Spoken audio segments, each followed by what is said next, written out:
السلام عليكم ورحمة الله وبركاته. الحمد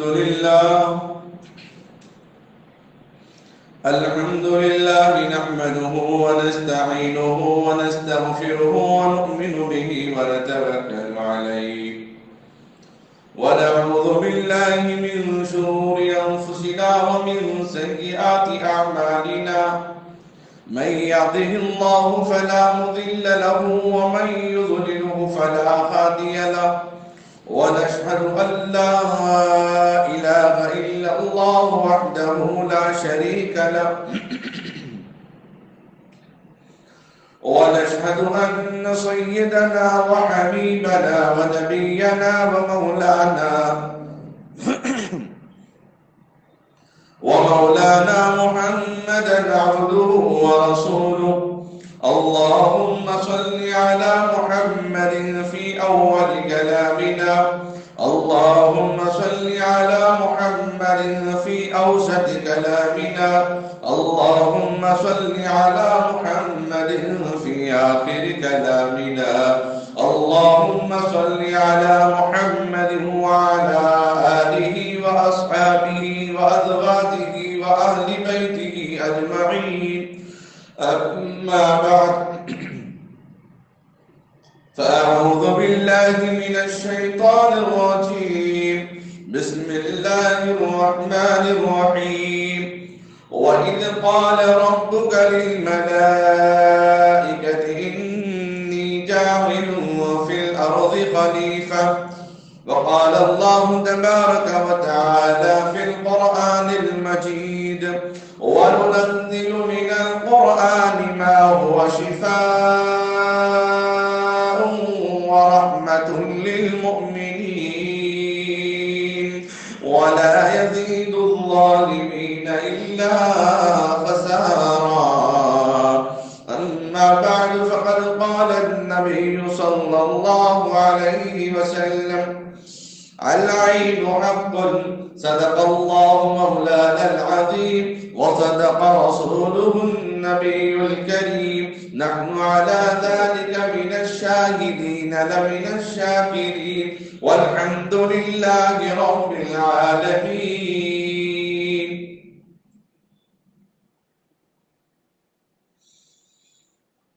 قابل قدر بزرگوں، عزیز نوجوان ساتھیوں، جمعہ کا مبارک موقع ہے، ایک مرتبہ درود شریف پڑھنے کا اہتمام فرمائیں۔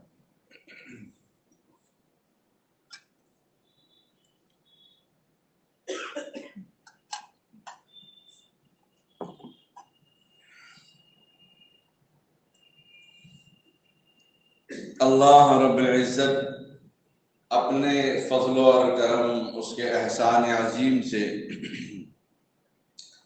مجھے اور آپ کو اس دنیا کا امیر بنایا،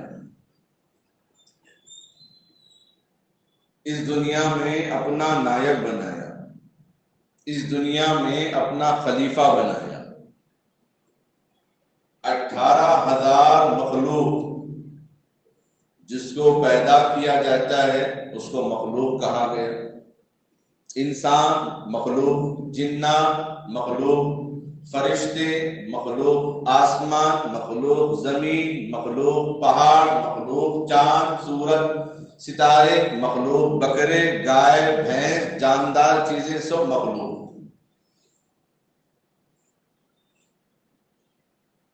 آسمان بھی مخلوق، زمین بھی مخلوق، دریا بھی مخلوق۔ اللہ کی سنتے ہیں وہ، اللہ کی تسبیح کرتے ہیں وہ۔ اسی لیے اللہ تبارک و تعالیٰ نے کہا: اِنَّا عَرَضْنَا الْأَمَانَةَ عَلَى السَّمَاوَاتِ وَالْأَرْضِ وَالْجِبَالِ۔ زمین، آسمان، پہاڑ کو اللہ نے امانت دی۔ عرضنا زمین، علی السماوات آسمان، والجبال پہاڑ، ان تینوں کو اللہ نے امانت دی۔ وہ امانت سنبھال نہیں سکے، اللہ نے انسان کو دیا۔ فَأَبَيْنَ أَن يَحْمِلْنَهَا وَأَشْفَقْنَ مِنْهَا وَحَمَلَهَا الْإِنسَانُ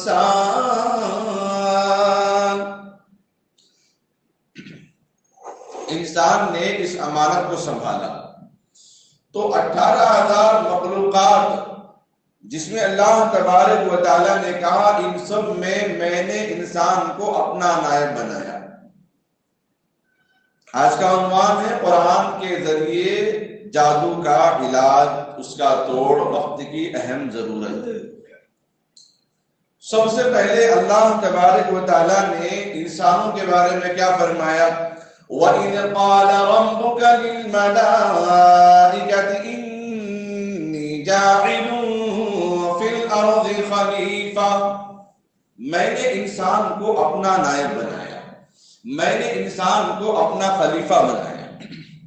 ان آسمانوں کو چھوڑ کر، اس زمین کو چھوڑ کر، ان چاند، ستارے، سیارے، دریا، یہ پہاڑ، ان سب سے بڑھ کر، ان فرشتوں سے مقام، جنات سے زیادہ مقام، مرتبہ اللہ نے اگر کسی کو دیا تو وہ حضرت ابن آدم انسان کو اللہ تبارک و تعالیٰ نے دیا ہے.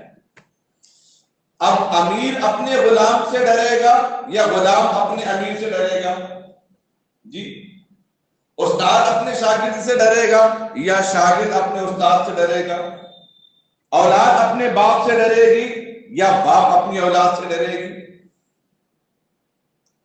اپنا ماتحت اپنے مالک سے ڈرے گا. اپنے ہاتھ کے نیچے، اپنے انڈر میں کام کرنے والے لوگ ہم سے ڈریں گے.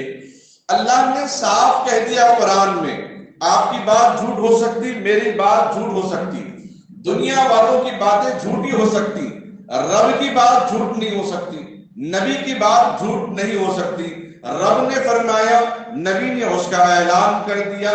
رب نے وحی نازل فرمائی، نبی نے اس کا پروان جاری کر دیا.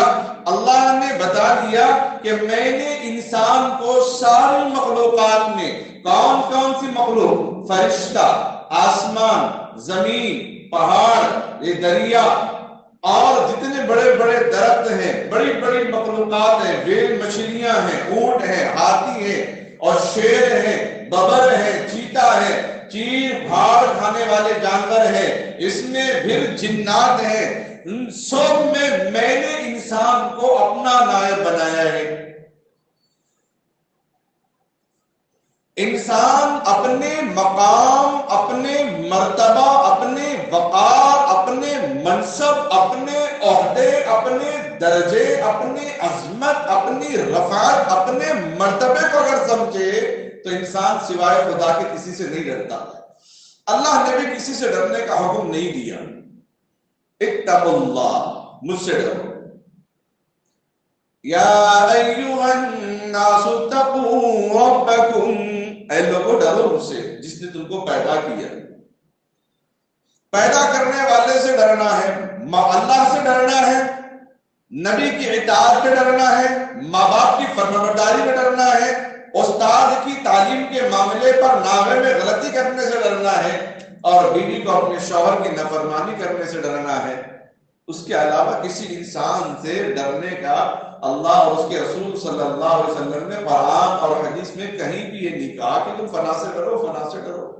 ہاں، جو بڑے ہیں ان کا تو احترام کرو، ان کا پاس و لحاظ رکھو، ان کا خیال رکھو کہ وہ بڑے ہیں، تمہاری عمر میں بڑے ہیں، عہدے میں بڑے ہیں، درجے میں بڑے ہیں، شان میں بڑے ہیں، علم میں بڑے ہیں، مرتبے میں بڑے ہیں. پہلی بات، انسان کو اس بات کا نوٹ لینا ہے کہ اللہ نے مجھے انسان کو خلیفہ بنایا ہے، ہم انسانوں کو خلیفہ بنایا ہے، اور خلیفہ اپنی رعیت پر، اپنے ماتحت پر ڈرا نہیں کرتے.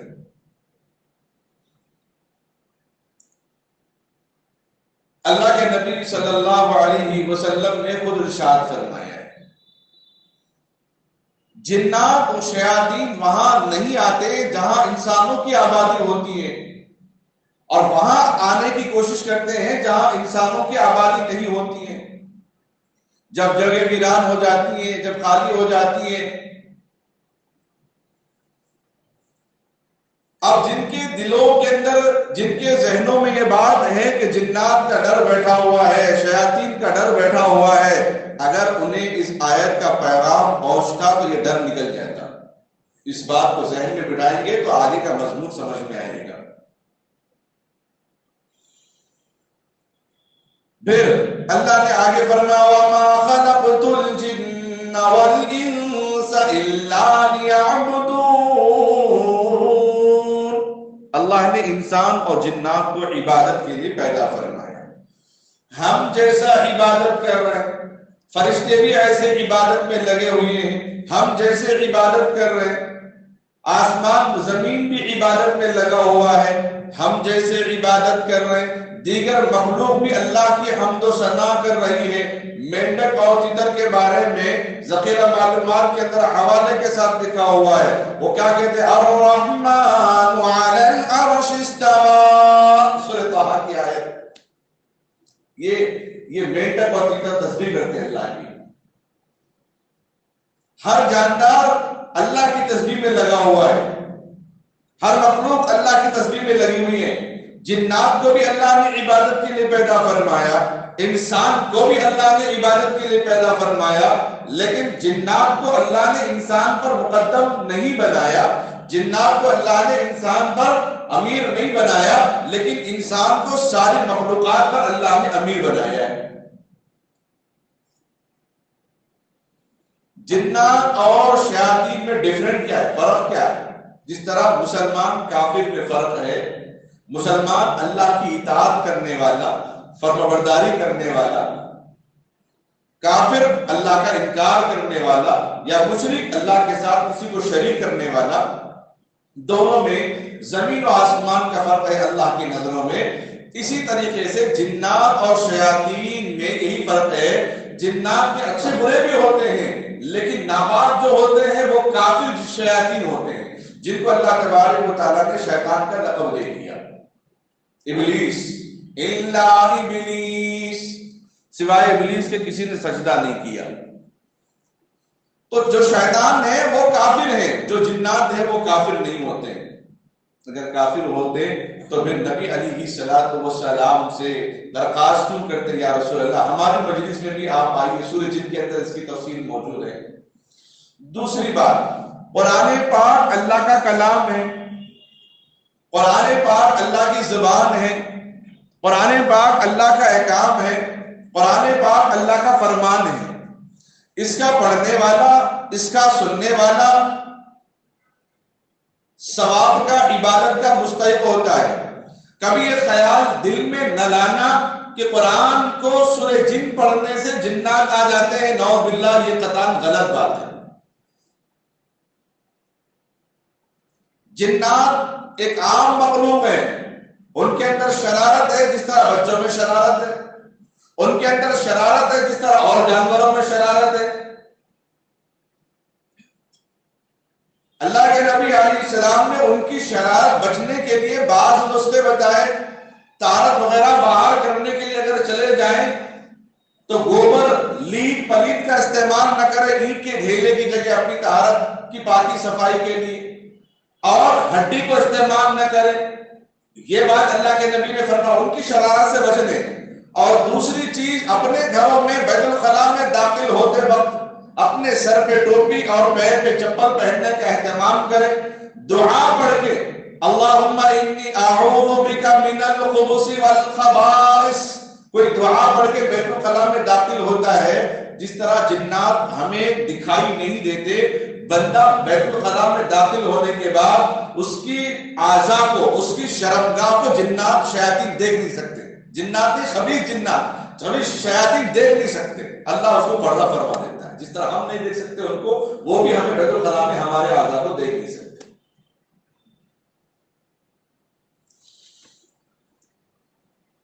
چوتھی چیز، اللہ کے نبی علیہ السلام نے فرمایا جب باہر ضرورت کرنے کے لیے چلے جاؤ پیشاب کے لیے تو کسی بل میں پیشاب نہ کرو،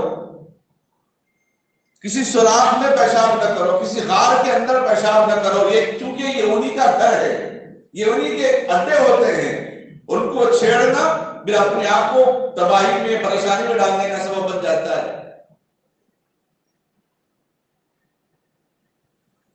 یہ چیزیں، یہ بنیادی چیزیں ان سے بچنے کی. اگر جو آدمی ان چیزوں سے بچتا ہے بیت الخلاء میں داخل ہوتے وقت سر پہ کپڑا اور دعا پڑھ کے اندر داخل ہونا ہے، اندر داخل ہو کے دعا نہیں، تو دعا پڑھ کے اندر داخل ہوتا ہے اور باہر ان چیزوں سے اپنے آپ کو بچاتا ہے، تو جنات و شیاطین اس کو کبھی پریشان نہیں کرتے۔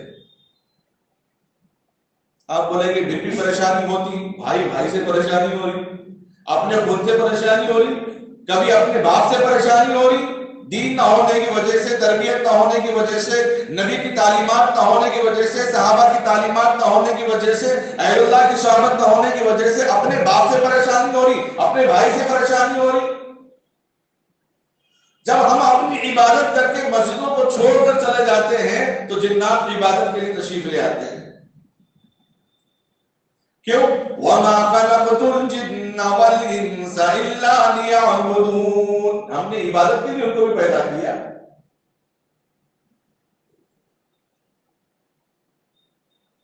نمازوں کے بعد قبلے کی جگہ چھوڑنے کو مستحب قرار دیا گیا، خصوصاً رات کے تنہائیوں میں، رات کے اوقات میں۔ اس لیے اعتکاف میں بیٹھنے والوں کو کہا جاتا ہے دائیں بیٹھ جائے یا بائیں بیٹھ جائے، ان کی اپنی عبادت میں خلل نہ ڈالیں۔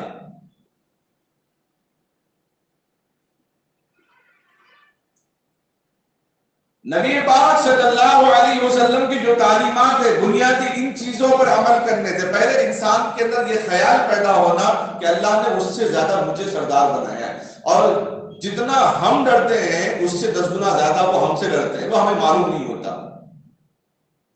جس طرح سانپ ہے ہماری آہٹ کو سن لیتا ہے تو دوڑتا ہے، جب چھیڑیں گے تو وہ ہمارا پیچھے دوڑتا ہے، ہمارے پیچھے آتا ہے، ہم دوڑ جاتے ہیں۔ وہ دیکھ کر تلملا جاتا ہے، پریشان اور گھبرا جاتا ہے سانپ دیکھ کر ہماری آواز سن کے۔ اسی طریقے سے ہماری آہٹ سے جنات و شیاطین دفع ہو جاتے ہیں، لیکن بزدلی اگر ہمارے اندر ہے، کاہلی اور سستی ہمارے اندر ہے، شک ہمارے اندر پیدا ہو گیا تو اس کا کوئی علاج نہیں۔ ہلنے والا پتا بھی ایسا دکھتا کہ جنات پکڑ کے ہلا رہے کیا۔ دوسری بنیادی تھی، ان چیزوں سے بچنے کا اللہ کے نبی علیہ السلام نے حکم دیا، اور جو چیزیں ہمیں اپنے گھر میں اہتمام کرنے کی ہے، ایک تاریخ جنات و شیاطین کی کتاب اس میں لکھا ہوا تھا، ایک گھر میں جن اس کے اوپر حاوی ہو گئے ایک خاتون پہ، اور ایک صحابی نے کہا تو اس کے اوپر کیوں حاوی ہوا، تیری جگہ تو یہ نہیں ہے۔ اس نے کہا میں تو جا رہا تھا مغرب کے وقت میں، لیکن یہ اپنے گھر کے بالکنی میں باہر گھر کے اپنے بال سکھا رہی تھی، مجھے اچھی دکھی تو میں اس کے اوپر حاوی ہو گیا۔ تو عورتوں کی خوبصورتی بالوں پر ہے۔ اللہ کے نبی علیہ السلام نے بال دکھانے سے منع فرمایا، جب شریعت کے خلاف کریں گے تو دنیا بھی ہمارے خلاف چلے گی۔ اس لیے ابو درداء رضی اللہ تعالیٰ عنہ، اما جان عائشہ صدیقہ رضی اللہ تعالیٰ عنہ فرماتی ہیں، ابو درداء سامنے بیٹھے ہوئے اللہ کے نبی علیہ السلام کے، اور اما جان عائشہ صدیقہ رضی اللہ تعالیٰ عنہ اپنے حجرے سے کام لگا کے سن رہی ہے نبی علیہ السلام کا کتاب۔ نبی علیہ السلام فرماتے ہیں مبادہ وہ وقت آئے گا جب بندے ایک دوسرے کو بھلائی کی باتیں بتانا چھوڑ دیں گے، برائی سے روکنا چھوڑ دیں گے، ظالم بادشاہوں کو اللہ مسلط کر دیں گے۔ لیکن کب؟ جب ہم چھوڑیں گے کہ دوسرے کی بھلائی بتانا، ہم چھوڑیں گے دوسرے کو برائی سے روکنا، تو ظالم بادشاہ مسلط ہوگا۔ خامخواہ تو مسلط نہیں ہوگا، خامخواہ تو جنات و شیاطین پریشان نہیں کریں گے۔ ہم نے کچھ کمی کی اپنے پردے میں، اپنی دعاؤں میں، اپنی عبادت میں، اپنی اطاعت میں، اس لیے خصوصاً شام کے اوقات میں اذان کا جو موقع ہوتا ہے، رات کے اوقات میں، ایسے موقع پر اپنے بچوں کو، خصوصاً خواتین کو باہر ٹھہرنے کے لیے بالکنی وغیرہ میں ٹھہرنے سے منع کرنا چاہیے۔ منع کرنا تو ڈرانا نہیں، ان کو بتانا کہ وقت ایسا ہوتا ہے کہ ان وقت میں اپنی عبادت میں، یہ وقت اللہ کے نبی علیہ السلام قبل المغرب دعاؤں کا اہتمام ہوتا تھا، ذکر کا اہتمام ہوتا تھا۔ ان بنیادی چیزوں پر عمل کریں گے تو بقیہ کاموں میں اللہ تبارک و تعالیٰ آسان فرمائیں گے۔ اور جادو برحق ہے، ایسا نہیں کہ نہیں ہے۔ وَجَاءُوا بِسِحْرٍ عَظِيمٍ، حضرت موسیٰ علیہ السلام قَالَ خُذْهَا وَلَا تَخَفْ سَنُعِيدُهَا سِيرَتَهَا الْأُولَىٰ، جب ان لوگوں نے 70,000 جادوگروں نے اپنا جادو ڈال دیا، موسیٰ علیہ السلام ڈر گئے، سہم گئے، بحیثیت انسان کے اللہ نے معجزہ تو دیا، لیکن ایک ڈر اس لیے پیدا کیا تاکہ لوگ سمجھے کہ یہ جادو جو سب پہ اوپر آیا اور حقیقت ہے۔ جادوگر جادو سے نہیں ڈرتا ہے، کیونکہ لوگ کہتے تھے موسیٰ کو جادوگر، نبی علیہ السلام سے کہتے تھے کہ آپ جادوگر ہیں، تو اللہ تبارک و تعالیٰ نے بتا دیا آپ کے اندر وہ ہیبت آئی، فرمایا وَلَا تَخَفْ سَنُعِيدُهَا سِيرَتَهَا الْأُولَىٰ۔ پھر فرمایا جب اپنے آشا کو فرما کے ڈال دو، جب ڈال دیا قَالَ خُذْهَا وَلَا تَخَفْ، اس کو ہاتھ لگاؤ ڈرو مت، ایک اژدہا بن گیا اور سارے کو جو ہے نگل لیا۔ جادو کی حقیقت میں فرمایا یہ 3 دن ہوتا ہے، کوئی پیپر سے نوٹ بنا کے دکھاتے ہیں، کوئی کبوتر بنا کے دکھاتے ہیں، 3 دن ہوتا ہے۔ علامہ کشمیری رحمۃ اللہ علیہ کے مجلس میں ایک صاحب اٹھ کے کہنے لگے میں نے دیکھا 40 دن اس کی حقیقت کو دیکھا، تو حضرت نے فوراً اس کی تصدیق کی، ایک مومن کی حیثیت سے، ایک مقتدی کی حیثیت سے، ایک مسلم کی حیثیت سے، ایک ایمان والے کی گواہی کی حیثیت سے میں اس بات کی تائید کرتا ہوں کہ ہو سکتا ہے 40 دن تک اس کی حقیقت ہو، ورنہ جادوگر باہر چوراہوں پر فٹ پاتھ میں بیٹھ کے اس کو جادو دکھانے کی ضرورت نہیں، بیٹھے بیٹھے A4 پیپر لائے گا، نیوز پیپر لائے گا، اس کو کٹ کر کے اس کو نوٹ بنا دے گا، ضرورت کیا اس کو محنت مشقت کی۔ اگر جادوگر پیپر سے اپنے دستیوں سے کبوتر اور مرغی خرگوش بنا سکتا ہے تو بڑی بڑی بطم بندی بریانی کھول کے بیٹھے گا، اس کو ضرورت کیا ہے باہر نکلنے کی۔ جس جادو نے، جادوگر نے، اور یہ اپنی آنکھوں پہ، آنکھوں کا کھیل ہو جاتا ہے، اس کی کوئی حقیقت نہیں ہوتی۔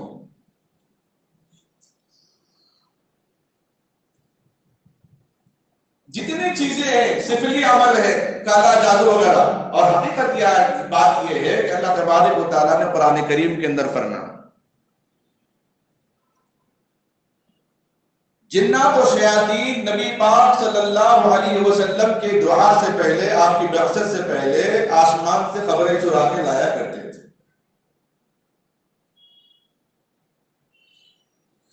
پھر اللہ تبارک و تعالیٰ نے نبی علیہ السلام کی دعا وَرُجُومًا لِلشَّيَاطِينِ، جب بھی کبھی آسمان پہ خبریں چلانے کے لیے جاتے تو اللہ تعالیٰ حکم دیتے فرشتوں کو ستاروں کو کوڑے بنا کے ان جنات کی شیاطین کو مارو۔ جب وہ مارتے، چونکہ جنات شیاطین آگ سے پیدا ہوئی ہے، اور جب آگ سے ٹکراتی ہے تو چنگاری نکلتی ہے، تو ہم سمجھتے ہیں ستارہ ٹوٹ رہا، دعا کرنا شروع کر دیتے۔ ابراہیم علیہ السلام الگ اعلان کر کے لوگوں کو سمجھایا کہ میں نے خدا کو کیسے تلاش کیا۔ فَلَمَّا رَأَى الشَّمْسَ بَازِغَةً قَالَ هَذَا رَبِّي هَذَا أَكْبَرُ، سورج کو دیکھا ہے تو بہت بڑا رب ہے، لیکن جب غائب ہو گیا، رات تاری ہو گئی، تو یہ میرا رب نہیں ہے۔ پھر اللہ سے دعا کی إِنِّي وَجَّهْتُ وَجْهِيَ لِلَّذِي فَطَرَ السَّمَاوَاتِ وَالْأَرْضَ حَنِيفًا وَمَا أَنَا مِنَ الْمُشْرِكِينَ، اے اللہ میں تو صرف تیرے حوالے ہوں، میں اپنے چہرے کو تیرے حوالے کرو، کسی کے حوالے میں نہیں کرتا، نہ سورج کے، نہ چاند کے، نہ امواس کے، نہ فلاک کے فلاک کے۔ آدمی جیسا گمان کرے گا، کما تدین و تدان، جیسا گمان کرے گا، جیسا خیال کرے گا، اس کے ساتھ ویسا ہی ہوگا۔ ان کو خبریں چرانے کی اللہ تبارک و تعالیٰ نے اجازت اب نہیں دی، پہلے خبریں چراتے تھے چونکہ پہلے ان کی جگہ بھی تھی۔ اب اللہ تبارک و تعالیٰ نے ان پر پابندی لگائی تو آسمان کی خبریں نہیں لا سکتے، لوح محفوظ سے خبریں نہیں لا سکتے، فرشتوں کی خبریں چلا کے نہیں لا سکتے، لیکن جنات اور شیاطین کو گندی جگہ بہت پسند، ناپاک جگہ بہت پسند، گندی اسمیل بہت پسند۔ گھر گندا رکھیں گے، گھر کے سامنے کچرا بہت زیادہ ڈال کے رکھیں گے، اور گندگی کی جگہوں پر عام بیٹھنا اٹھنا رکھیں گے تو اثرات ہونے کے امکانات بھی ہیں۔ گندگی اس کے سامنے سے گزرتے ہوئے استغفار خاموشی کے ساتھ کرتے ہوئے جانا چاہیے۔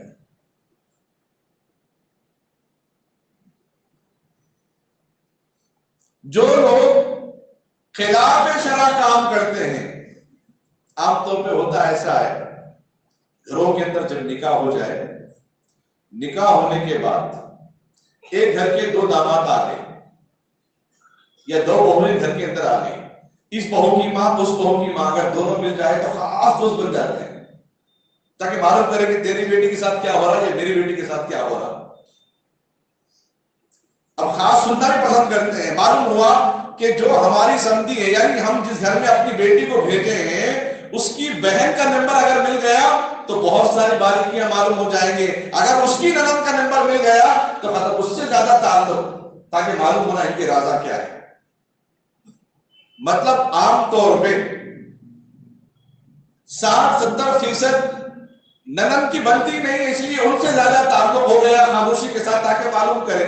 بالکل یہی نہیں، جب ہمارا کوئی دشمن ہوتا ہے اور کوئی ہمارا اور دشمن ہو، اس کو پتا چلے کہ وہ بھی اس سے اس کی نہیں بنتی ہے، دونوں مل کے کام کرنے کی کوشش کرتے ہیں کہ اس کو نقصان کرے۔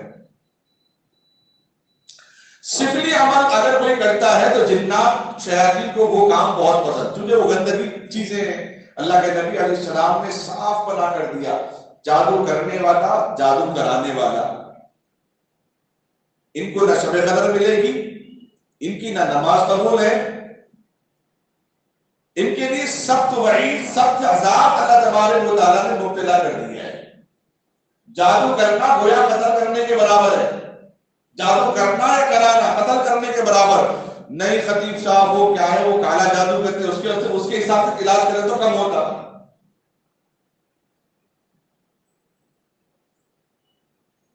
اللہ کے نبی علیہ السلام نے سخت منع فرمایا۔ ہمارا گمان یہ ہو رہا کہ کالا جادو ہے، سفلی عمل ہے، اور اس لیے اس کے حساب سے کرے تو فائدہ ہوتا۔ تو قرآن کریم کی آیت کیا بول رہی ہے؟ لو انزلنا هذا القرآن على جبل لرأيته خاشعا متصدعا من خشية الله۔ حضرات محدثین فرماتے ہیں اگر یہ آیت کسی پہاڑ پہ بھی نازل کر دیتے اللہ تعالیٰ تو پہاڑ چکنا چور ہو جاتا، ریزہ ریزہ ہو جاتا، پاش پاش ہو جاتا، اپنی جگہ رک نہیں سکتا، اپنی جگہ ٹک نہیں سکتا۔ جب آیت قرآن پاک کی پہاڑ پہ اگر اللہ نازل کرتے تو پہاڑ کا یہ حال ہوتا، تو پھر ہم یہ آیتیں قرآن پاک کی تلاوتیں پڑھیں گے تو پھر جو ہمیں نقصان دینے کے لیے آئے تھے ان کا کیا حال ہوگا؟ اپنی آدمی اپنی کیپیسٹی، اپنی طاقت، اپنی استطاعت پر اپنے مال کو جمع کرتا ہے، اپنے عہدے کے حساب سے باڈی گارڈ کو استعمال کرتا ہے کہ جتنا پیسہ ہوگا، جتنی چیزیں ہوں گی، اپنی سیفٹی کے لیے فلاں چیزوں کو رکھتا ہے۔ ایم ایل اے ہو گیا، ایم پی ہو گیا تو لوگ زیادہ ہوتے ہیں۔ اسی طرح قرآن پاک کی کوئی آیتیں پڑھتا ہے، آیت الکرسی پڑھتا ہے، سورہ یاسین پڑھتا ہے، سورہ بقرہ پڑھتا ہے، سورہ مومن پڑھتا ہے۔ افحسبتم انما خلقناکم عبثا وانکم الینا لا ترجعون، آیتیں پڑھتا ہے تو جنات و شیاطین دفع ہو جاتے ہیں، فرشتے حفاظت کو اترتے ہیں، فرشتے حفاظت میں اتر جاتے ہیں۔ قرآن پاک کی آیت نازل اگر پہاڑ پہ ہو تو پہاڑ ریزہ ہو جائے گا، کسی شہر پہ، کسی ساحر پہ اگر کوئی جس کو معلوم ہوا کہ اثر ہو گیا، اس پہ قرآن پاک اگر پڑھیں گے، دم کریں گے تو کیا اس پہ اثر نہیں ہوگا؟ یقیناً اثر ہوگا، اس کے لیے پہلے یقین ہونا۔ سنے فلاں ڈاکٹر صاحب بہت اچھا علاج کرنے والے ہیں، گئے تک شراب کی بوتل ہے، سگریٹ مار رہے ہیں، آؤ بولے کیا ہوا دیکھیں گے، صحیح دوا دیے تو بھی بیماری کم نہیں ہوگی۔ آدھی بیماری تو ڈاکٹر کی گفتگو سے کم ہونے والی تھی، یہ تو شراب پی رہا اور سگریٹ پی رہا ہے۔ اگر نہیں معلوم ہوتا اس کو خامو ٹپ ٹاپ تیار ہو کے آ کے دیکھ کے، ہاں بچے کیسے ہیں، خیریت سے، طبیعت اچھی ہے آپ کی، کیا کھائے، دو بات بولے، بہت اچھا ڈاکٹر ہے، آدھی بیماری ختم ہو گئی میری پہ۔ ہم قرآن پڑھ رہے یقین نہیں، نبی کی دعائیں پڑھ رہے یقین کامل نہیں، یعنی بغیر بسم اللہ کے جانور مردہ حلال کر لیے یا مردہ جانور کو بسم اللہ سمجھ کے حلال کر لیے، دونوں میں سے ایک بات ہوگی۔ اس لیے ان چیزوں سے پہلے بچنا کہ یقین کامل دل میں ہو۔ پہلی آیت میں نے بتا دیا، خلیفہ انسان کو سورہ بقرہ میں اللہ نے کہا سارے مخلوقات کا میں نے انسان کو اپنا خلیفہ بنایا ہے۔ نبی صلی اللہ علیہ وسلم کو بھی لوگوں نے کہا کہ آپ جادوگر ہیں۔ معجزہ وہ ہے جو صرف نبی کر سکتے ہیں، کوئی عام انسان نہیں کر سکتا۔ اللہ کے نبی علیہ السلام نے چاند کے 2 ٹکڑے کر دیے، آپ کے لوگوں کی کفار کے خواہش پر آپ نے دعا کی تو چاند 2 ٹکڑے ہو گئے۔ آج بھی سائنسداں تحقیق تصدیق کرتے اس بات کی کہ چاند میں دراڑیں موجود ہیں۔ اللہ کے نبی علیہ السلام پر جادو ہوا اس بات کو بتانے کے لیے کہ آپ جادوگر نہیں ہیں، جادوگر ہوتے تو پھر جادو نہیں ہوتا۔ اسی لیے تو اللہ تبارک و تعالیٰ نے سورہ ناق اور سورہ فلق کو نازل فرمایا اس توڑ کے لیے، اس علاج کے لیے۔ قرآن کریم کی بعض صورتیں ہیں جس کو ملا کر کہتے ہیں رقیہ۔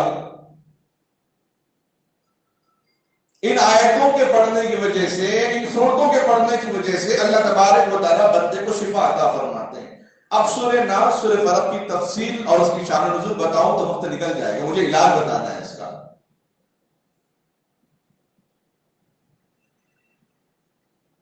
گھر کے اندر اگر تو کچھ پریشانی ہو، رات کی تنہائیوں میں پریشانی ہو رہی ہے، جن کے تنہائی میں پریشانی ہو رہی ہے، محسوس ہوا کہ کچھ ہلکا ہلکا ہے، تو نبی علیہ السلام نے صاحب کہا نادا ملادان، ایسے بھول پریت اگر نظر آ جائے تو اذان دو، وہ دفع ہو جائیں گے۔ سامنے اگر ہے تو شرارت نہیں کریں گے، نیا مکان ہے، گھر کی منتقل ہو رہی ہے تو اذان دینے کا اہتمام کریں، رقیہ پڑھنے کا اہتمام کریں۔ 3 دن صبح شام اذان دے دے انشاءاللہ دفع ہو جائے گا، لیکن یقین کامل بھی تو ہو۔ حدیث میں تو صاف الفاظ ہے، بڑے بڑے عذاب کو اللہ نے ٹال دیا اذان دینے کی برکت سے۔ کئی واقعات آئے ہیں، اذان کے اندر وہ طاقت ہے، نماز کے بعد سب سے زیادہ اگر پاور ہے تو وہ اذان میں۔ اللہ نے وہ جاذبیت وہ خوبی اذان کے اندر رکھی۔ جس طرح اذان سن کے وقت نماز پہ آپ جس طرح حاضر ہوئے ہیں، اللہ کی رحمت بھی ایسی حاضر ہو جاتی ہے۔ فرشتے کو کرتے ہیں اس کی مدد اور نصرت کے لیے اللہ کی طرف سے۔ دوسری چیز، رات میں سوتے وقت آیت الکرسی پڑھنے کا اہتمام کرنے، اور سورہ ناس سورہ فلق جو 11 آیتیں دونوں صورتوں میں ملا کر اللہ کے نبی علیہ الصلوۃ والسلام پہ ہوا۔ کیسے ہوا؟ لبید بن اسم، اس نے اپنے بچوں کو، بیٹیوں کو بہلا پھسلا کر، جو نبی کی خدمت میں تھے، مسلمان تھے، ان لوگوں سے بال منگوائے نبی کے، اور کنگا بھی منگوایا۔ اس لیے فرمایا اپنے گھر کی کنگھی اگر ٹوٹ جائے، اپنے گھر کے بال، اپنے گھر کے ناخن، عورتوں کے، مردوں کے، بچوں کے، زمین میں دفن کر دینا چاہیے۔ زمین اگر نہیں ہے، کسی عمارت میں آپ اونچی عمارت میں رہتے ہیں تو ایک گلدستے کا پھول نما تو لا کے مٹی رکھ سکتے ہیں۔ آدمی کو پیٹ میں متلی اور بے چینی ہو جائے، سوکھی مٹی میں پانی ڈال کے جو خوشبو آتی ہے سونگنے سے، جو سانس اور انگڑیوں کی اور جو متلی کی جو بیماری وہ ختم ہو جاتی ہے۔ کیوں؟ منہا خلقناکم وفیہا نعیدکم، اللہ نے انسان کو مٹی سے پیدا کیا اور وہی شفا یابی ہے۔ اس لیے کہا پانی نہیں ہے تو تیمم کر لو مٹی سے۔ جس مٹی سے تیمم جائز ہے، جو مٹی سارے انسانوں کو پاک و صاف کر دیتی ہے۔ تو ان چیزوں کا آپ اہتمام کرنا ہے، تو اپنے بال اور ناخن کو بھی ادھر ادھر نہ پھینکیں۔ تو اللہ کے نبی صلی اللہ علیہ وسلم قاب میں ہے، آپ آرام فرما رہے ہیں، نبیوں کا قاب بھی سچا ہوتا ہے، جیسے ابراہیم علیہ السلام نے دیکھا، یوسف علیہ السلام نے دیکھا، اور بھی انبیاء نے دیکھا، خواب بھی سچا ہوتا ہے، برحق ہوتا ہے۔ خواب میں دیکھا 2 فرشتے آئے، ایک فرشتہ کہہ رہا ہے کہ نبی علیہ السلام بیمار ہے، کیا ہوا؟ دوسرا کہتا ہے آپ پر جادو کیا۔ کس نے کیا؟ دوسرے نے سوال کیا، لبید نے کیا ہے۔ کیا کیسے کیا؟ فرمایا آپ کے بال مبارک سر کے اور دندان مبارک میں کھجور کی ایک دھاگے کو استعمال کر کے، کھجور کے پیڑ کے اس کے اندر لے کے کنویں کے پاس دفن کیا ہے۔ اللہ کے نبی علیہ السلام صبح اٹھ گئے، وہاں پر پہنچ گئے، اللہ نے آیت نازل فرمائی اور اس کو نکال کے آپ نے زمین پہ دفن کر دیا۔ واپس آئے، اما جان عائشہ صدیقہ رضی اللہ تعالیٰ عنہا کو بتا دیا اب میرا بوجھ ہلکا ہو گیا۔ اما عائشہ نے فرمایا یا رسول اللہ آپ اس کو جلا کیوں نہیں دیے؟ فرمایا اگر جلا دیتا تو سارے جنات کو خبر ہو جاتی اس کی، پھر لوگ اسی کا علم حاصل کرتے، اس لیے میں نے اس پر توجہ کی۔ جس طرح سلیمان علیہ السلام کے زمانے میں لوگ، ہارون ماروت کے زمانے میں لوگ علم حاصل کرنے کی کوشش میں لگ گئے۔ آج کل کچھ بھی دھندا نہیں لگا، ختم رومال ڈال دیے، باہر تسبیح لے کے بیٹھ گئے، اور ہر آنے جانے والا سوچ رہا کہ بہت بڑے عامل۔ اس سال کے اندر تقریباً میں نے اپنی آنکھوں سے دیکھا، جن کو کچھ بھی نہیں آتا جن کو کچھ بھی نہیں آتا. تقریباً 8 ایسے لوگوں کو دیکھا آج بڑی بڑی عمارتیں بنا کے بیٹھے ہوئے ہیں. آپ جائیں گے عاملوں کے پاس، آپ بولیں گے کیا ہوا سمجھ میں نہیں آ رہا ہے، لیکن دیکھو تو دشمنیاں ہو جاتی ہیں آپ کے. بندہ جاتا کچھ ہے بول کے، نہیں بول کے تو نہیں جائیں گے. اس کے لیے بہترین علاج، جس طرح گھر میں بیمار ہوئے تو ہم سوچتے ہیں پہلے اپنے گھریلو نسخے استعمال کر لیں گے. اس کے لیے بہترین علاج میں قرآن کے ذریعے سے جو نبی علیہ السلام نے عمل فرمایا، اس کا اہتمام فرمایا، حضرات محدثین مفسرین نے تفسیر ابن کثیر نے واضح انداز میں بتا دیا ہے. وقت کم ہے، میں یہ عمل بتاؤں پھر کسی موقع پر اور مزید باتیں تفصیل میں بتاؤں گا آپ کو، اس بات کو خیال رکھنا. تو اللہ کے نبی علیہ السلام نے بہرحال فرمایا کہ میں اس کو عام نہیں کرنا چاہتا، اس لیے میں نے اس کو یہیں پر اس کو ختم کر دیا. اللہ کے نبی علیہ السلام فرماتے کہ میرا میں دل چاہتا ہے، اللہ کے نبی علیہ السلام باضابطہ عمل کرتے تھے. ہر فرض نمازوں کے بعد یہ 3 صورتیں، بعض روایتوں میں 4، بعض روایتوں میں 5 صورتیں پڑھنے کا اہتمام فرماتے تھے. قل اعوذ برب الناس، قل اعوذ برب الفلق، اذا جاء نصر اللہ، قل یا ایھا الکافرون. سورہ اخلاص بھی اس کے اندر داخل ہے. اگر ہر فرض نماز کے بعد پڑھنے کا موقع میسر نہ ہو، کم سے کم صبح شام پڑھنے کا اہتمام کرے. ان دونوں صورتوں میں جنات و شیاطین سے بچنے کا نسخہ ہے، قرآنی نسخہ ہے. قل اعوذ برب الناس، لوگوں کے رب کی پناہ مانگتا ہوں. ملک الناس، مالک بادشاہ ہے جو لوگوں کا معبود ہے. الہ الناس، جو لوگوں کا معبود ہے، جو لوگوں کا رب ہے. من شر الوسواس الخناس، جو شر پیدا کرنے والے خبیث جنات ہیں. الذی یوسوس فی صدور الناس، چاہے وہ جنات میں سے ہو یا انسانوں میں سے ہو. میں تو چاہتا تھا قرآن کی پوری تفسیر سامنے رکھوں، لیکن موقع نہیں، سرسری سمجھ جائیں. من الجنۃ والناس، چاہے جنات میں سے ہو یا انسان میں سے ہو. انسان میں سے کیسے ہوگا؟ فرما العین حق، آدمی سوچ کے نظر نہیں لگاتا، دیکھنے کے بعد نظر لگ جاتی ہے. خالی دیکھنے سے نظر نہیں لگتی ہے، لیکن فرما نظر لگ جاتی ہے. پھر فرما قل اعوذ برب الفلق، صبح کے من شر ما خلق ومن شر غاسق اذا وقب ومن شر النفاثات في العقد ومن شر حاسد اذا حسد، جو حسد کرنے والوں کے حسد سے. تو خدا کی وحدانیت سورہ اخلاص میں ہے. تو ان صورتوں میں جنات و شیاطین اور انسان اور عورتوں، نفاثات سے مراد فرماتے ہیں جادو کرنے والی جماعتیں اور عورتیں بھی شامل ہیں، اس لیے کہ عورتیں زیادہ تر اس کے اندر ملوث ہوتی ہیں. نکاح ہوگا 1 مہینے کے بعد وسوسے آگے دل میں کہ ہاں کچھ کر رہے ہوں گے میرے بچے کو، اس لیے میری نہیں سن رہا ہی نہیں. اگر بیٹی اگر صحیح نہیں ہے، بہو بن کے گئی، تو میں اپنے ساس کا کچھ چکر چل رہا ہوگا اس لیے میری بیٹی صحیح نہیں. یہاں تو اچھی تھی، اپنے گھر میں تو کوئی بھی اچھا ہوتا ہے. نئے خیال پیدا ہوتے ہیں. تو رات میں سونے سے پہلے آپ اس کا اہتمام کریں. کس چیز کا اہتمام کرنا ہے؟ اللہ کے نبی علیہ السلام کیا کرتے تھے رات میں سونے سے پہلے؟ قل اعوذ برب الناس، قل اعوذ برب الفلق، قل هو اللہ احد. کون سے سورے؟ قل اعوذ برب الناس، قل اعوذ برب الفلق، قل هو اللہ احد. ان 3 صورتوں کو بغیر بسم اللہ کے پڑھنا ہے. شروع میں اعوذ باللہ بسم اللہ پڑھنا ہے، درود شریف پڑھنا ہے. درود شریف پڑھنے کے بعد اعوذ باللہ بسم اللہ پڑھ کے ان 3 صورتوں کو بغیر بسم اللہ کے، جیسا قل اعوذ برب الناس ختم کر کے بسم اللہ پڑھ کے سورہ فلق پڑھتے ہیں نا، نہیں، بلکہ ملا کے پڑھے. اگر بسم اللہ پڑھے تو کوئی حرج نہیں، یہ تو قرآن تو اس طرح نازل ہوا ہے. لیکن بغیر بسم اللہ کے تینوں صورتوں کو ملا کے پڑھے 3 مرتبہ. 3 سورے 1 مرتبہ پڑھنے کے بعد اپنے ہاتھ پہ پھونکے اپنے چہرے پر، کیونکہ پورے جسم میں سب سے بڑا مقدس مقام اگر کسی کا ہے تو وہ چہرے کا ہے. اس لیے کسی کے سامنے جھکانے سے اللہ نے منع فرمایا ہے، کسی کے سامنے سجدہ نہ کرے.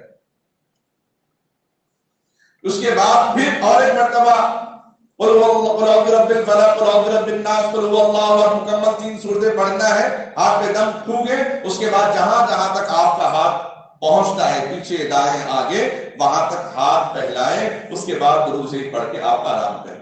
اس سے اللہ تبارک و تعالی حسد سے بھی حفاظت فرمائیں گے، وسوسوں سے بھی حفاظت فرمائیں گے، جنات و شیاطین کے شر سے بھی حفاظت فرمائیں گے. اور سورہ بقرہ جس کو آتا ہے پڑھ لے، ورنہ سورہ بقرہ کا پہلا رکوع آیت الکرسی، سورہ بقرہ کی آخری 2 آیتیں، سورہ مومنون کی آخری 4 آیتیں، اور بھی مقدس آیتیں ہیں. جس طرح نبیوں میں مقام مرتبہ اللہ نے رکھا ہے، آیتوں میں بھی اللہ نے بعض آیتیں بعضوں پر فوقیت اللہ تبارک و تعالیٰ نے دی ہے. ان آیتوں کو آپ پڑھنے کا اہتمام کریں. یہ سب سے بڑا اہم وظیفہ ہے. اللہ کا کلام ہے جو پہاڑ پہ نازل ہوتا تو ریزہ ریزہ ہو جاتا، اور ہمارا مقام یہ ہے کہ ساری دنیا کے مخلوق میں اللہ نے مجھے اور آپ کو امیر بنایا. کسی مخلوق سے ڈرنے کی ضرورت نہیں، کسی مخلوق کی ہیبت اپنے دل میں بٹھانے کی ضرورت نہیں ہے. پہلے وہ چیز پیدا کریں، دوسری نبی کی اطاعت اپنے دل میں پیدا کریں گے تو انشاءاللہ ان خرافات سے، ان بیماریوں سے بچ جائیں گے. آپ اس کا اہتمام نہیں کریں گے. دوسری درخواست ہے، جو لوگ ابھی عاملوں کے چکر میں نہیں پڑے، اللہ کا شکریہ ادا کریں. جس طرح مسلمان ہوں کہ اللہ کا شکریہ ادا کریں. اگر جو لوگ عاملوں کے چکر میں پڑ گئے اور جن کو بات سمجھ میں نہیں آئیں گی، وہ قرب قیامت تک سمجھ میں نہیں آئیں گی. اس لیے گھر کی عورتوں کے دماغ میں یہ بات گھس گئی، گھر کے عورتوں کے دماغ میں گھس گئی. اگر عورت کے دل میں بات گھس گئی، سمجھ میں نہیں آئی بات، تو فلٹر کے کنارے پہ نل کھول کے ایک ایک قطرہ کٹورے میں ڈالے گی، آ کے شوہر کے سامنے بیٹھے گی.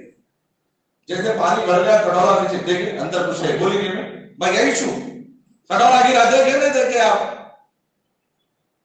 کسی کو بول. یہ تذکرے ہوئے ہیں سامنے باضابطہ، ہمارے سامنے مسائل آتے ہیں ایسے. کیونکہ میں سے کسی کو بول دیا کہ وہاں سے چابیاں ڈال دینا، وہاں سے کٹورا رکھ دینا، میں وہاں نیچے کچھ رکھ دی. اب پڑوس کو بول دیا ضروری ہے، شوہر ہے، کہیں ڈسٹرب کرنا، پریشان ہوتے، پوچھتے کیا ہے، بار بار آ رہے جا رہے پڑوسی.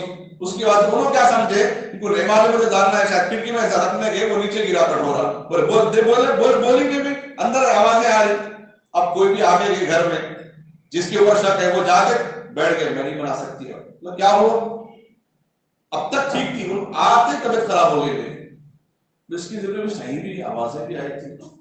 وہاں پہ بھی ایسا ہوا تھا، جھاڑو پلنگ کے نیچے رکھ کے رات میں سوتے تھے، مار کے خاموش ہو گئے. پھر کیا ہوا، اٹھا ہے، میں کچھ بھی نہیں اٹھا، میرے کو مارا ایسا دکھا کوئی، بولی نہیں، میں صبح میں بھی بولی نہیں آپ کو، ختم، کچھ بھی علاج نہیں. اس لیے بات اللہ کے نبی علیہ السلام بولے عورت کی ہڈی جو ہے پسلی ٹیڑھی ہڈی سے بنی ہوئی ہے، اس کو اس کے حال میں چھوڑ دینا. اس لیے ہمارے استاد فرماتے گھر میں زیادہ بیٹھنا نہیں، ورنہ عورت بنا دیتا. آپ کے وقت کا پابند رہے تو اس کے اندر بھی ڈر پیدا ہو رہے، آنے والے ہیں، جانے والے ہیں، آنے والے جانے والے. اس کو بھی اپنے کاموں میں مشغول بنا دینا، اپنی عبادت میں، اپنے کاموں میں، دوسرے گھریلو جو رشتے ہیں اس کو مصروف کر دینا، اس کی تعریف کر دینا، ہاں یہ کام تم کرو بہت اچھا ہے. اگر اس کو خاموش بٹھا دیے تو وہی آپ کے لیے شیطان بن کے برس پڑے گی. اس لیے گھر کی عورت جنتی ہے، جہنم بھی ہے. اولاد اس طرح جنتی ہے، جہنم بھی. اولاد کے لیے ماں باپ جنتی ہے، جہنم بھی. خدمت کرے جنت، نہیں کرے جہنم. اسی طریقے سے ہے. اس لیے عورت کو خالی ذہن گھر میں نہ بٹھائیں، کسی کام میں لگائے، پکوان پہ لگا دے، بولے تمہارا کام بہت اچھا ہے، ہاتھ کی سلائی بہت اچھی دکھ رہی، میں اس پہ آپ کو انعام دینے والا ہوں، بڑی خوش ہو جائے. یہ بہت بڑی وبا آج کل تقریباً گھروں کے اندر ہے. سب گھروں میں تو نہیں ہے لیکن تقریباً گھروں میں. جو نہیں گئے آج تک عاملوں کے چکر میں، اللہ کا شکریہ ادا کرے 2 رکعت نماز پڑھ کے. جو گئے ہیں 2 رکعت پڑھ کے توبہ کر لے اللہ سے. اور صحیح عاملوں کا تو ہم بھی بتا نہیں سکتے، لاکھوں ہزاروں روپے لے رہے ہیں. کل تک سائیکل پہ چلنے والے، ان کے پاس کوئی آمدنی کا ذریعہ نہیں. جیسے جو شروع کر دیے، اپنی آنکھوں کے سامنے ہزاروں واقعات ہیں، بڑی بڑی عمارتیں بنانا شروع کر دیے. کچھ نہیں، ہمارے مرید بنائے تھے، ہم نہیں بنائے. کام ان کا ہم کر دیے تو انہوں ہمارے مرید بنا دیے. سب سے بہترین وظیفہ قرآن ہے، حدیث ہے، دعائیں ہیں. ان چیزوں کو اپنائیں. نماز کا کم تحفہ ہے، نماز کا کم وظیفہ ہے اس کے لیے، جادو کے توڑ کے لیے. قرآن کا کم علاج ہے. قرآن تو اللہ کا کلام ہے. جیسی عظمت دل میں لے کے عمل کریں گے ویسا مقام اللہ تبارک و تعالی ہمیں عطا فرمائیں گے. جیسا مہمان گھر پہ آتا ویسا دسترخوان بچھتا ہے. جیسا یقین ہم کرتے ہیں اللہ ہمارے ساتھ ویسا گمان کرتے ہیں. اس لیے خدارا ان فتنوں سے اپنے آپ کو بچائیں، اپنے گھر والوں کو بچائیں، اور اپنے اہل و عیال کو بچائیں، اپنے دوست احباب کو بچائیں. جس کو تصدیق نہیں ہے خواہ و کے وہاں گئے تو اچھا ہوتا، یہاں گئے تو اچھا ہوتا. مؤذن بلا رہا، آؤ حیا علی الصلاۃ، آؤ حیا علی الفلاح. کبھی اس طرح لوگوں کو نہیں بلایا کہ یہاں کامیابی ہے. اللہ نے کہا، نبی نے کہا، بلال نے کہا، زید نے کہا، ابن عمر نے کہا، امام ابو حنیفہ نے کہا، امام بخاری نے کہا، امام مسلم نے کہا، امام ترمذی نے کہا، بخاری کے اساتذہ نے کہا. یہ کہا کہ کامیابی یہاں پہ ہے جن لوگوں کی جماعت مسلسل در مسلسل اللہ کی طرف بلا رہے ہیں. وہاں خیال نہیں آ رہا، بول رہے کہ وہاں جائیں گے وہاں کامیابی، وہاں جائیں گے وہاں کامیابی. گویا اپنی ایمان کو بیچنے کے برابر ہے، اپنی ایمان کو ضائع کرنے کے برابر ہے. مجھے حیران اس بات کی، وقت کی تنگامہ نہیں ہے، حیران اس بات کی ہے، میرا ایک شاگرد مجھے بتا رہا ہے عملیات کے اندر عامل نے بتا دیا کہ تیرے خاص اعضا مجھے فون میں بھیج دینا، جسم کی جو خاص اعضا ہے عورتوں کے، اس نے باضابطہ کہا خاص اعضا بھیجیں گے تو میں اس کو دیکھ کے علاج کروں گا۔ نعوذ باللہ من ذالک۔ ایک عامل یہ کہتا ہے، میرے شاگرد نے 2-3 دن پہلے مجھے بتا دیا، ایک عامل باضابطہ یہ کہتا ہے، اس کی لوگوں نے تصدیق کی، آپ میرے ساتھ رات گزاریں گی کیونکہ اس وقت ہی مجھے عمل کرنا پڑتا ہے۔ ایک خاتون 3 سال تک، ایک عامل نے کہا 1 لاکھ روپے لگیں گے علاج کے لیے، اس خاتون کا میرے پاس بھی فون آیا تھا نصرت کے لیے، 3 سال تک اس نے 1 لاکھ جمع کیا، اس کے بعد وہ عامل کے حوالے کر دی علاج کے لیے۔ ایسے نئے فتنے ہیں، اور آپ ایک کو لے جائیں گے اگر عامل کے پاس تو معاملہ ختم نہیں ہوگا، جو ساتھ میں آئیں گے وہ انہوں کون ہے، کون ہے، بولتے ان کو موقع مل گیا، ہاں ٹائم ہے عامل صاحب کے بعد، تو آپ اچھا پوچھے، صحیح بولے، پہچانے، کچھ ہے کیا، ہاں اس لیے پوچھا میں، ختم، لائن لگی ہوئی۔ یہ سلسلہ ختم نہیں ہوتا، سلسلہ در سلسلہ خاندان سے چلتا رہتا ہے۔ اس لیے خدا را ان چیزوں سے اپنے آپ کو بچائیں۔ وقت ہو گیا ہے لیکن ضروری اس لیے سمجھا ہوں، ان چیزوں سے اپنے آپ کو بچائیں۔ اس کے لیے بہترین علاج اذان ہے، اس کے لیے بہترین طریقہ نماز ہے، 2 رکعت نماز، صلاۃ التوبہ، صلاۃ الحاجت کی نماز ہے۔ اس کے لیے بہترین طریقہ قل اعوذ برب الناس، قل اعوذ برب الفلق، قل هو اللہ احد۔ جس نبی کا جادو ان صورتوں سے ختم ہوا، کیا ان صورتوں پہ ہمارا یقین نہیں؟ اللہ سے دعا کیجیے، اللہ تعالیٰ ہم تمام امت مسلمہ کو، خصوصاً ہماری ماں بہنوں کو ایسے عقیدے سے بچنے اور بچانے کی توفیق عطا فرماوے۔ آمین وآخر دعوانا ان الحمدللہ رب العالمین۔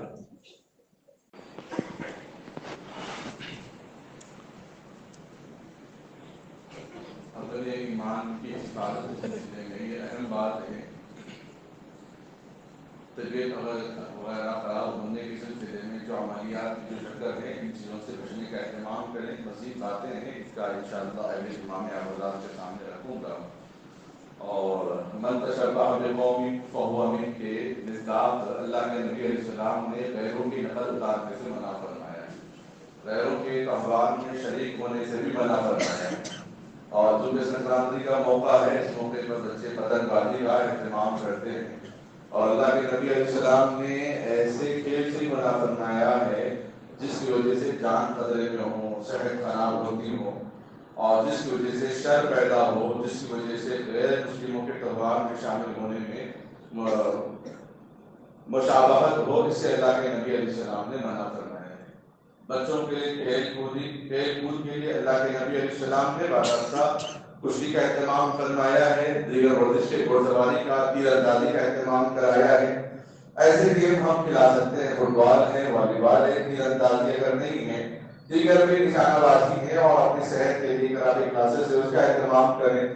لیکن اس درمیان میں اپنے بچوں کو، اور افسوس کے ساتھ یہ بھی بات سامنے آتی ہے کہ اگلے دن اخبار میں پڑھتے ہیں کہ فلاں مسلمان بچہ پتنگ اڑاتے اڑاتے یا پتنگ چھینتے چھینتے یا پکڑتے پکڑتے اوپر سے نیچے گر کے ہلاک ہو گیا ہے، اور نام دیں گے تو وہ مسلمان ہی نظر آ رہا ہے، اور جس کے کھیلنے سے چہرے کے رنگت بگڑتے ہو، جس کے کھیلنے سے دماغ پہ بوجھ بھی بڑھتا ہو، جس کے کھیلنے سے آنکھوں پہ وزن بھی بڑھتا ہو، جس کے کھیلنے سے جان کا خطرہ بھی ہو، جس کے کھیلنے سے وقت کا پتہ بھی نہیں چلتا، وقت کا احساس بھی نہیں چلتا، جس کے کھیلنے سے نمازیں بھی ضائع ہوتی ہوں، پھر وقت تو ایسے گیم سے اور ایسے پتنگ بازی سے فی الوقت اپنے آپ کے بچوں کو روکے۔ اگر شوق ہے تو کسی اور دن اس کا اہتمام کر لیں، لیکن فی الوقت اس بات کو تو خاص اہتمام کرنا چاہیے روکنے کا، اور فی الوقت ان چیزوں میں بچوں کو اپنی تربیت کا، اپنی نصیحت کا خاص اہتمام کروانے کی خاص گزارش ہے آپ حضرات سے، اس کا اہتمام کریں۔ مجھے معلوم ہے اب جتنے لوگ سن رہے ہیں شاید اس میں سے 10% یا 20% لوگ عمل کریں گے۔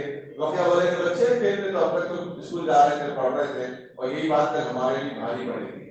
جس طرح ہم بچے کہیں چھوڑتے ہیں نا، یہی بات ہمارے لیے کل بھاری پڑ جائے گی۔ بچے کے سورج کے یاد کرنے پر ہم بھاری انعام دیں، نماز پڑھنے پر ایک اچھا تحفہ دیں بچوں کو، پابندی نماز کی وجہ سے ان 3 دنوں کے اندر عمل کریں تو اس کا فائدے کا اہتمام کروائیں، اس کی دین کی فکر کریں۔ اس کی دین کی فکر کرنا گویا ماں باپ کے اخلاق و آداب سکھانا ہے، اور دین اسلامی کے اندر وہ طریقہ ہے، اور طریقوں کے اندر یہ چیز دکھائی نہیں دیتی ہے۔ لہٰذا ان چیزوں کا خاص اہتمام کرنے کی کوشش کریں۔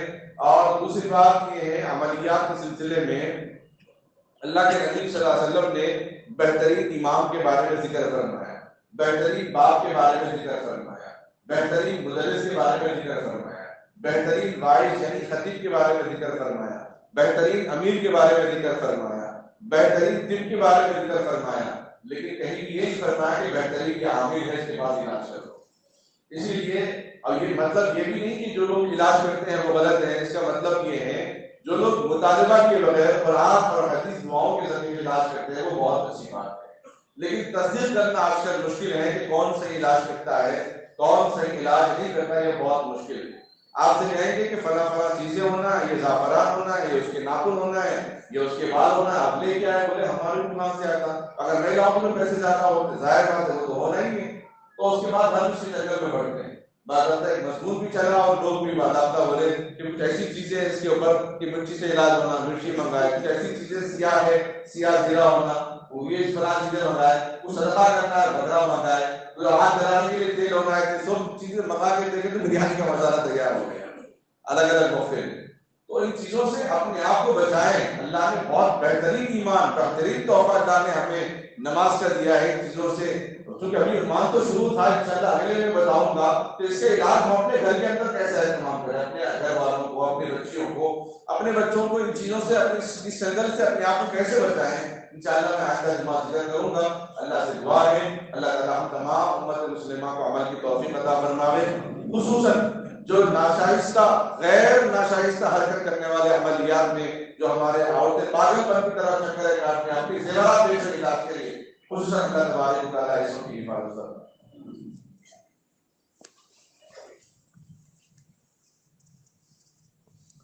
درود شریف پڑھیں۔ اللهم صل على محمد وعلى آل محمد وبارك وسلم۔ ربنا آتنا في الدنيا حسنة وفي الآخرة حسنة وقنا عذاب النار وقنا عذاب القبر وقنا عذاب الحشر وقنا عذاب الدنيا وقنا عذاب الدجال۔ اللهم احفظنا من كل بلاء الدنيا وعذاب الآخرة۔ هو الله الذي لا إله إلا هو الأول والآخر والظاهر والباطن وهو بكل شيء عليم۔ اے اللہ ہم سب کے گناہوں کو معاف فرما۔ اے اللہ آپ رب ہیں، پالنہار ہیں، آپ خالق ہیں، پیدا کرنے والے ہیں۔ اے اللہ آپ رزاق ہیں، رزق عطا کرنے والے ہیں۔ اے اللہ الفتاح ہیں، کامیابی آپ کے قدم، آپ کے دروازے پر ہیں، آپ کے حکم پہ ہیں۔